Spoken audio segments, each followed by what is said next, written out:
നമുക്ക് കിരണിന്റെയും കല്യാണിയുടെയും ഇന്നത്തെ നല്ലൊരു കഥ കേട്ടാലോ? അങ്ങനെ ഇന്നത്തെ കഥയില് രതീഷും വേലും കൂടെ ഗംഗാപ്രസാദിന്റെ ബോഡിയുമായിട്ട് വീട്ടിലേക്ക് വരുവാണ്. അങ്ങനെ ഗേറ്റൊക്കെ തുറന്ന് അവരകത്ത് കയറി. ഈ സമയത്ത് വേലു പറഞ്ഞു, ഞാൻ ബോഡി എടുക്കട്ടെ സാറേന്ന് ചോദിച്ചു.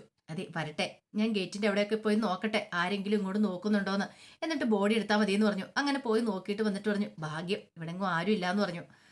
അല്ലെങ്കിലും പകൽ സമയത്ത് ഇവിടെ ഒന്നും അങ്ങനെ ആരും കാണാനായിട്ട് വഴിയില്ല എന്നൊക്കെ പറഞ്ഞു. അങ്ങനെയാണെങ്കിൽ നമുക്ക് ബോഡി എടുക്കാമെന്ന് സാറേന്ന് പറഞ്ഞു.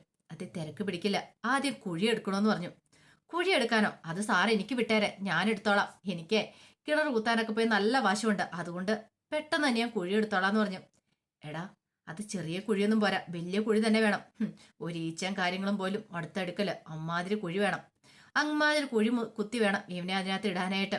മാത്രല്ല അതിന് മുകളിലൊക്കെ എന്തേലും ഇടുകയും ചെയ്യണമെന്ന് പറഞ്ഞു. സാറേ, ഞാൻ ഇവനെ അടക്കിക്കോളാം, ആ കാര്യം എനിക്ക് വിട്ടാരേ. ഇപ്പൊ കല്യാണിയച്ചിയുടെ അമ്മയ്ക്കും അതുപോലെ തന്നെ ആ ദിലീപേട്ടന്റെ അച്ഛനും എന്റെ മാമനും ഒക്കെ സമാധാനമായി കാണും, അവരുടെ ആത്മാവിന് ശാന്തി കിട്ടിക്കാണുമെന്ന് പറഞ്ഞു. ഇവനെ പോലൊരു ദുഷ്ടം തീർന്നു കഴിഞ്ഞപ്പോ അത് കേട്ട് കഴിഞ്ഞപ്പോ രതീഷ് പറഞ്ഞു, അത് ശരിയായിട്ടുള്ള കാര്യം, കുറെ കാലമായില്ലേ ഇവനെ നമ്മൾ നോക്കി നടക്കണേ. പിന്നെ ഒരു കാര്യമുണ്ട്, എന്നെ ചിലപ്പോൾ അന്വേഷിക്കുന്നുണ്ടായിരിക്കും അവിടെ, കാദംബരിയൊക്കെ കിരൺ സാറൊക്കെ ഉള്ളതുകൊണ്ട് പിന്നെ എന്തേലുമൊക്കെ പറഞ്ഞ് മാറ്റി വിട്ടോളായിരിക്കും. അത് കേട്ടപ്പോൾ വേലു പറഞ്ഞു, അത് ശരിയാ. അപ്പോഴേക്കും രതീഷ് പറഞ്ഞു, ഗംഗാപ്രസാദിന്റെ ശല്യം ഉണ്ടല്ലോ, ചിലപ്പോൾ ഗംഗാപ്രസാദിനെ കുറിച്ച് നോക്കാനായിട്ട് പുറത്തേക്ക് ഇങ്ങനെ ഇറങ്ങിപ്പോയെന്ന് ഒക്കെ വിചാരിച്ചോളും. അതുകൊണ്ട് കൂടുതൽ അന്വേഷണമൊന്നും ഉണ്ടാകാൻ വഴിയില്ല, അവര് വരുന്നതിന് മുമ്പ് കാര്യങ്ങളൊക്കെ തീർക്കണമെന്ന് പറഞ്ഞു. അത് കേട്ടപ്പോൾ വേലു പറഞ്ഞു, സാറേ ഇവനെ എനിക്ക് തുണ്ടം തുണ്ടായിട്ട് അരിഞ്ഞിട്ട് വേണം കുഴിയിലേക്ക് ഇടാനായിട്ട്, എന്നാലും എൻ്റെ പക തീരില്ല എന്ന് പറഞ്ഞു. എടാ, അതിന്റെ ആവശ്യമൊന്നും ഇല്ല എന്ന് പറഞ്ഞു. ഇവൻ എന്താളും മരിച്ചു കഴിഞ്ഞല്ലോ. കിരൺ സാർ ഇവനെ അമ്മാതിരി ഇടിച്ച് ശരിയാക്കി വിട്ടത്, ഒടുവിൽ ഇവന് തല ഇറങ്ങി കല്ലെ തലയിടിച്ച് വീണാവും മരിച്ചത്. അങ്ങനെ ഇവന്റെ കാര്യത്തിൽ ഒരു തീരുമാനം ഉണ്ടായത്. നമ്മൾ ഏറെ ആഗ്രഹിച്ചിരുന്നൊരു കാര്യമല്ലേ സംഭവിച്ചേ? അതെ സാറേ, അത് തന്നെയാ സംഭവിച്ചേ, അതുകൊണ്ടാ പറഞ്ഞത്. ഇനിയിപ്പൊ പേടിക്കാതെ കഴിയാലോ, അവന്റെ ശല്യം തീർന്നില്ലേന്ന് പറഞ്ഞു. എന്നാ ബാ, ഒരു കാര്യം ചെയ്യാം, ഇവന്റെ ബോഡി പിന്നെ എടുക്കാം, ആദ്യം പോയി നമുക്ക് കുഴി കുത്താം എന്നൊക്കെ പറഞ്ഞുകൊണ്ട് അവര് രണ്ടുപേരും കൂടെ അങ്ങോട്ട് പോവാണ്. പോകുന്ന സമയത്ത് രതീഷ് പറഞ്ഞു, ഒരു കാര്യം ചെയ്യാം, അകത്ത് കയറിയിട്ട് ആ സ്റ്റോർ റൂമിൽ ഇരിപ്പുണ്ട് മൺവെട്ടിയും കാര്യങ്ങളൊക്കെ, നീ അതെടുത്തോണ്ട് പിന്നാമ്പുറത്തൂടെ വരാൻ പറഞ്ഞു. അങ്ങനെ അവരത് ചെയ്യാനായിട്ട് അങ്ങോട്ടേക്ക് പോയി. കുറെ സമയം കഴിഞ്ഞപ്പോ കല്യാണി, കാദംബരി അങ്ങനെ അവരെല്ലാരും കൂടെ വീട്ടിലേക്ക് വരുവാണ്. ആ സമയത്ത് പ്രകാശൻ ചോദിച്ചു, അല്ല മോളെ, കിരൺ എന്തിയാ, അവനെ കാണുന്നില്ലോ? ഇനിയിപ്പം വേലുവിനും രതീഷിനോടും ഒപ്പം ഇനിയിപ്പോ കാർത്തിമോളുടെ പിന്നാലെ എങ്ങാനും പോയി കാണുമോ? അത് കേട്ട് കഴിഞ്ഞപ്പം ലക്ഷ്മിയമ്മ പറഞ്ഞു, ചിലപ്പോൾ പോയി കാണുമായിരിക്കും, ഗംഗാപ്രസാദ് എങ്ങാനും അവരെ പിന്തുടരുമെന്ന് കരുതിയിട്ട് ചിലപ്പോൾ എസ്കോർട്ടായിട്ട് പോയിട്ടുണ്ടായിരിക്കും എന്ന് പറഞ്ഞു. അതല്ലേ കിരൺ മോനെ കാണാത്തേന്ന് പറഞ്ഞു.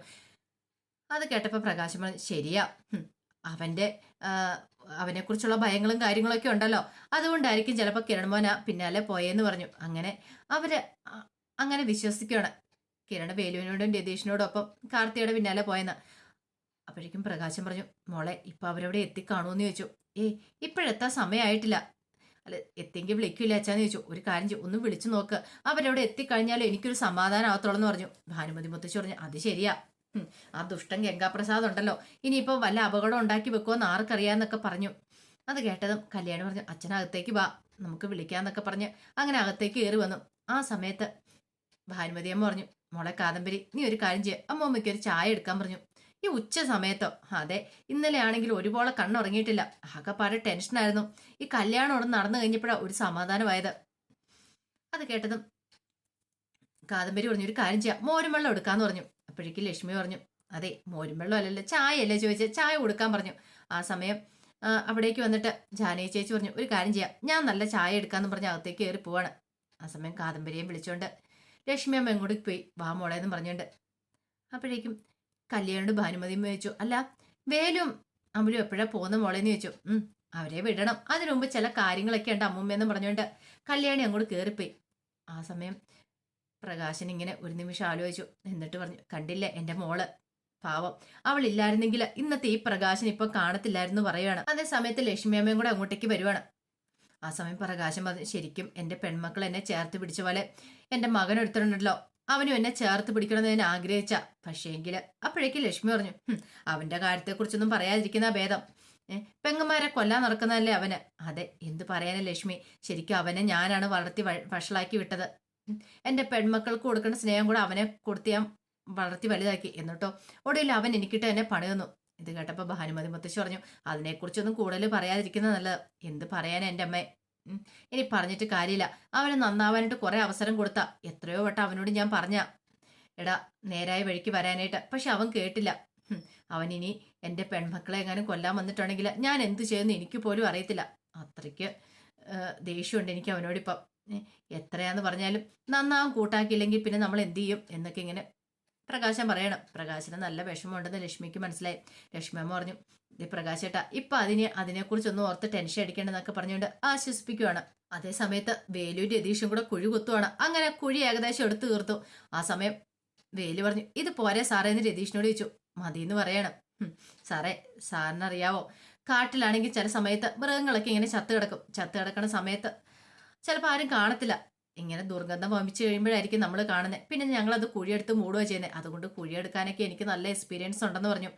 അപ്പോഴേക്കുമാണ് കിരൺ അങ്ങോട്ടേക്ക് വരുന്നത്. കയ്യിലൊരു തെങ്ങും ഉണ്ടായിരുന്നു. കിരൺ ചുറ്റും നോക്കി. എന്നിട്ട് ആ തെങ്ങൊക്കെ ആയിട്ട് അങ്ങോട്ട് വന്നു.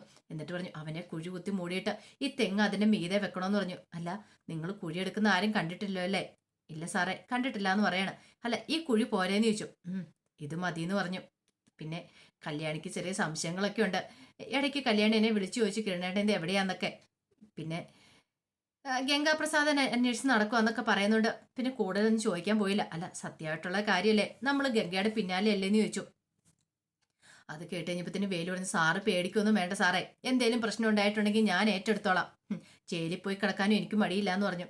അത് കേട്ടപ്പോൾ കിരൺ പറഞ്ഞു, അതിന്റെ ആവശ്യമൊന്നും വരത്തില്ല. പോലീസുകാർക്ക് തന്നെ തലവേനയല്ലായിരുന്നു ഇവൻ ചത്തു മണ്ണിടിയിട്ടെ, അതാണ് വേണ്ടത്. അല്ലെങ്കിലും ഇവനെപ്പോഴും ദുഷ്ടന് ഭൂമിയിൽ ജീവിച്ചിരിക്കാനായിട്ടുള്ള അർഹത ഇല്ലെന്ന് പറഞ്ഞു. അപ്പോഴേക്കും രതീഷ് പറഞ്ഞു, അല്ലെങ്കിലും സാർ ഇവനെ തല്ലിക്കൊന്നിട്ട് പരിവാക്കിയില്ലെന്ന് ചോദിച്ചു. ഇവനെ അടിച്ച് ശരിയാക്കി കഴിഞ്ഞപ്പോൾ ഇവന് ഓർത്ത് കാണത്തില്ല ഇങ്ങനൊരു വിധി ഇവന് വരുമെന്നുള്ള കാര്യം. ഒടുവിൽ അവന് തല ഇറങ്ങി വീണ് തലയിടിച്ചല്ലേ മരിച്ചതെന്നൊക്കെ ചോദിച്ചു. കിരൺ പറഞ്ഞു, അതെ, അങ്ങനെ ഇവന്റെ കഥ കഴിഞ്ഞത്. ഒരു കാര്യം ചെയ്യാം, നമുക്ക് പോയി ബോഡി എടുത്തോണ്ട് വരാമെന്ന് പറയണം. ചുറ്റും ആരുമില്ലെന്നൊക്കെ ഉറപ്പുവരുത്തിയതിന് ശേഷമാണ് അവർ 3 പേരും കൂടെ പോയി ഗംഗാപ്രസാദിനെ ബോഡി എടുത്തോണ്ടിരുന്നത്. അപ്പൊ അത് പായം മൂടിക്കെട്ടിയ രീതിയിലായിരുന്നു. പിന്നെ അവർ തുറന്നു നോക്കാനൊന്നും പോയില്ല. അങ്ങനെ ഒടുവിൽ ആ ബോഡി അങ്ങോട്ട് ആ കുഴിയിലേക്ക് വെച്ചു. മണ്ണിട്ട് മൂടാൻ പറയണം. അങ്ങനെ 3 പേരും കൂടെ ചേർന്ന് അതൊക്കെ ചെയ്തു. അവസാനം അതിന് മീതെ ഒരു തെങ്ങും വെച്ചു. ആർക്ക് സംശയം ഉണ്ടാകാത്ത രീതിയിൽ. ചുറ്റും നോക്കണം ആരെങ്കിലും ഉണ്ടോന്ന്. അവിടെ എങ്ങും ഒരു മനുഷ്യന്മാര് പോലും ഇല്ലായിരുന്നു. അങ്ങനെ അവർക്ക് സമാധാനമായി. ഇതേ സമയത്ത് കാർത്തികയും ദിലീപും ഒക്കെ അങ്ങനെ വീട്ടിലേക്ക് ചെല്ലുവാണ്. അങ്ങനെ ചെന്ന സമയത്ത് രേണു പെട്ടെന്ന് അകത്തേക്ക് കയറിപ്പോയി നിലവിളക്കൊക്കെ എടുക്കാനായിട്ട്. ആ സമയത്ത് കാർത്തിക പറഞ്ഞു, ശരിക്കും കല്യാണം നടക്കുമെന്ന് പോലും ഞാൻ വിചാരിച്ചില്ല. എൻ്റെ അച്ഛന് ഭയങ്കര വിഷമമായിരുന്നു. കാരണം കല്യാണം മുടങ്ങിയെന്ന് അറിഞ്ഞു കഴിഞ്ഞപ്പോൾ അച്ഛന് വീണ്ടും അറ്റാക്കും കാര്യങ്ങളൊക്കെ ഉണ്ടായത്. അതുപോലെ തന്നെ എൻ്റെ അമ്മയ്ക്കും നല്ല സങ്കടമായിരുന്നു. പക്ഷെ കല്യാണം നടന്നു കഴിഞ്ഞപ്പോഴാണ് അവർക്കൊരു സമാധാനമായെന്ന് പറഞ്ഞു. അത് കേട്ട് കഴിഞ്ഞപ്പം ദിലീപ് പറഞ്ഞു, എൻ്റെ അച്ഛനെ ആത്മാവിന് ഇപ്പോഴും ശാന്തി കിട്ടിക്കാണുമായിരിക്കും. പാവം ഒത്തിരി ആഗ്രഹിച്ചാൽ നമ്മുടെ കല്യാണം കാണാനായിട്ട്. ഞാൻ ഈ തീരുമാനം എടുത്ത് അതുകൊണ്ട് തന്നെയാണ്. ഗംഗാപ്രസാദിന് കൊടുക്കാൻ പറ്റിയ ഏറ്റവും വലിയ അടിയായിരിക്കും ഇത്. അവൻ ഒരിക്കലും ഇത് പ്രതീക്ഷിച്ചിട്ടില്ലല്ലോ. ആ സമയത്ത് കൂട്ടുകാരന്മാരും പറഞ്ഞു, എന്താണെങ്കിലും നീ എടുത്തൊരു നല്ല തീരുമാനം തന്നെയാടാ. പിന്നെ അടുത്തുള്ളവർ പോലും അറിഞ്ഞിട്ടില്ല കല്യാണം നടന്ന കാര്യമല്ലേന്ന് ചോദിച്ചു. അതെ, ആരോടും പറഞ്ഞിട്ടില്ല. ഇനിയാണ് എല്ലാവരും കാര്യങ്ങളൊക്കെ അറിയാൻ പോകുന്നതെന്ന് പറഞ്ഞു. അപ്പോഴേക്കും രേണു നിലവിളക്കൊക്കെ ആയിട്ട് വന്നു. ആ സമയത്ത് കാർത്തി പറഞ്ഞു, അതെ, ഇപ്പം അതിമൊന്നും ഞാൻ തെറ്റിക്കുന്നില്ല ഞാനായിട്ട്. കാരണം ഈ കല്യാണം നടക്കുമെന്ന് പോലും ഞാൻ വിചാരിച്ചില്ല. ആ സമയത്താണ് ഇങ്ങനെ ഒരു കാര്യം നടന്നത്. ഇനി കല്യാണപ്പെണ്ണ് ചെയ്യേണ്ടതായ കാര്യങ്ങളെല്ലാം ഞാൻ ചെയ്യുമെന്ന് പറയണം. അങ്ങനെ നിലവിളക്കൊക്കെ വാങ്ങി കാർത്തിക അകത്തേക്ക് അങ്ങോട്ട് കയറുവാണ്.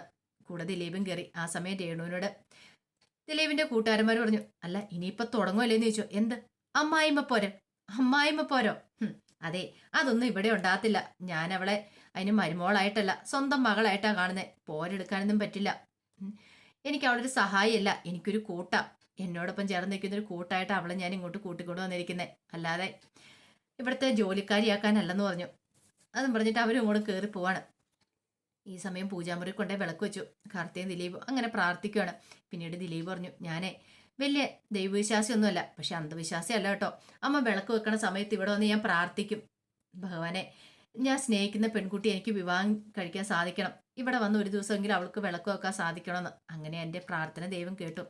വലിയ തിരക്കൊക്കെ ഉള്ള ആളാന്ന് എനിക്കറിയാം, എന്നാലും ഇവിടെ ഇടയ്ക്ക് വിളക്ക് വെച്ചൊന്ന് പ്രാർത്ഥിക്കണം കേട്ടോ എന്നൊക്കെ കാർത്തിയോട് ദിലീപ് പറഞ്ഞു. അത് കേട്ടപ്പോൾ കാർത്തി പറഞ്ഞു, അതൊക്കെ ഞാൻ ചെയ്തോളാം ദിലീപേട്ടാന്ന് പറയണം. അങ്ങനെ അവർ സന്തോഷത്തിലായിരുന്നു. ആ സമയം ഗംഗാപ്രസാദിനെ മണ്ണിട്ട് മൂടിയിട്ട് കിരണും രതീഷും ബൈജും കൂടെ അവിടെ നിൽക്കുകയാണ്. പിന്നീട് കിരൺ പറഞ്ഞു, കുറച്ച് ആ പള്ളയും കൂടെ ചപ്പും കൂടെ ഇവിടെ എടുത്തിട്ടേക്ക്, ആർക്കും ഒരു സംശയം തോന്നണ്ടാന്ന് പറഞ്ഞു.